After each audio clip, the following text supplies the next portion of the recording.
नमस्ते दोस्तों, जय श्री राम। आप सभी का बहुत बहुत स्वागत है आप सभी के YouTube चैनल श्री रामार्थ पर।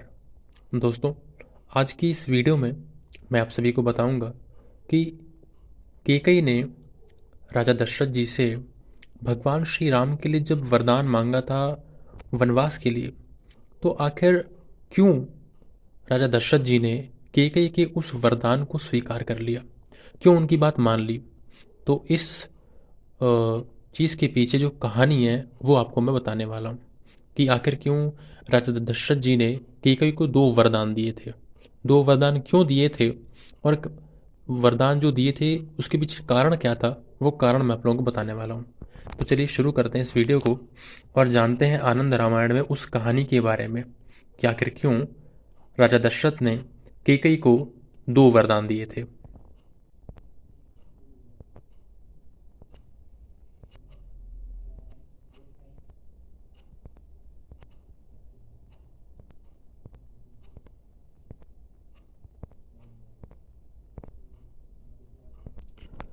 तो दोस्तों, ये है पहला सर्ग, सारकांड का पहला सर्ग। महर्षि वाल्मीकि के श्री राम की वंदना, एक श्लोकी रामायण, श्री शिव पार्वती संवाद के रूप में आनंद रामायण की कथा का उपक्रम, सूर्यवंश की वंशावली। सूर्यवंश की वंशावली के ऊपर मैंने वीडियो ऑलरेडी डाल रखी है, आप देख सकते हैं। रावण का दशरथ और कौशल्या के वध का असफल प्रयत्न, इसके ऊपर मैंने वीडियो डाल रखी है, आप देख सकते हैं। दशरथ, कौशल्या, सुमित्रा तथा कैकेयी से विवाह, कैकेयी को दो वरदान की प्राप्ति। ही देखिए, यहाँ पर भी एक कहानी इस चीज़ के ऊपर, तो यही कहानी आज मैं आप लोगों को बताऊंगा। तो चलिए शुरू करते हैं इस वीडियो को। दोस्तों, कहानी बड़ी छोटी है, देखिए। जब राजा दशरथ अयोध्यापुरी पर राज्य कर रहे थे, उस समय देवताओं तथा दानवों के मध्य राज्य के लिए भारी युद्ध प्रारंभ हो गया। उस समय युद्ध के मध्य यह श्रेष्ठ आकाशवाणी हुई, जिस ओर महान अयोध्याधिपति दशरथ होंगे, उसी पक्ष की विजय होगी, इसमें तनिक भी संदेह नहीं है।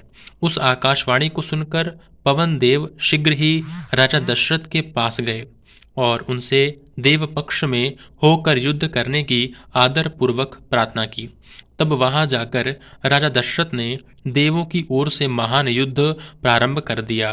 देवों और दानवों में अत्यंत भयंकर संग्राम चल ही रहा था कि उसी बीच राजा दशरथ के रथ का धूरा टूट गया, किंतु देववश राजा को यह बात ज्ञात न हो सकी।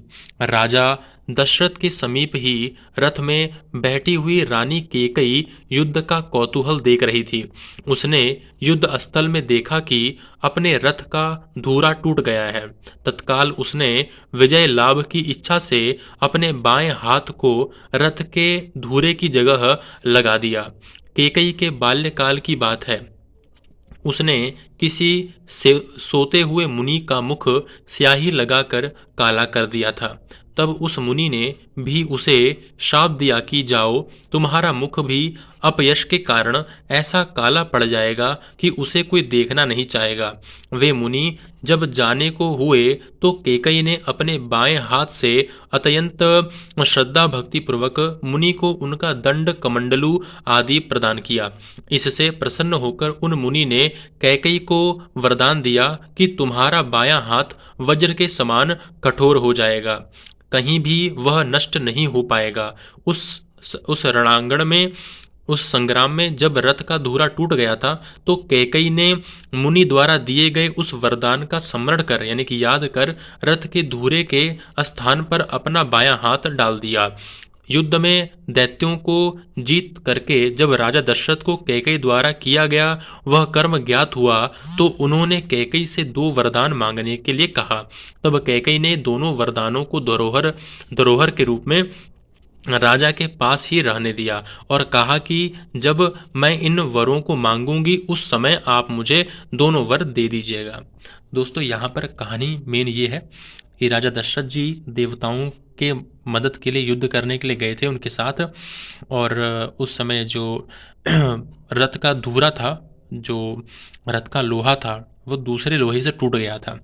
तो उस समय याकेर जी की रस्सी थी जो जो जुड़ रखी थी रथ से, वो टूट गई थी, तो उस रस्सी की जगह पर अपना हाथ जो है वहाँ पर लगा दिया था कैकेयी ने। तो जब राजा दशरथ को ये बात पता चली तो उन्होंने जो है कैकेयी से बोला, 2 वरदान मांग लेना क्योंकि आपने जो है मेरी जान बचाई है। तो फिर कहानी आती है कि आखिर कैकेयी के पास इतनी ताकत कैसे आ गई कि उसने घोड़ों को जो है एक हाथ से खींच लिया और खुद रथ पर बैठी रही। तो कहानी ये आती है कि उसने बचपन में एक सन्यासी के चेहरे पर काली पोत दी थी, जिसे सन्यासी ने श्राप दिया था कि तुम्हारा मुंह भी एक दिन काला पड़ जाएगा।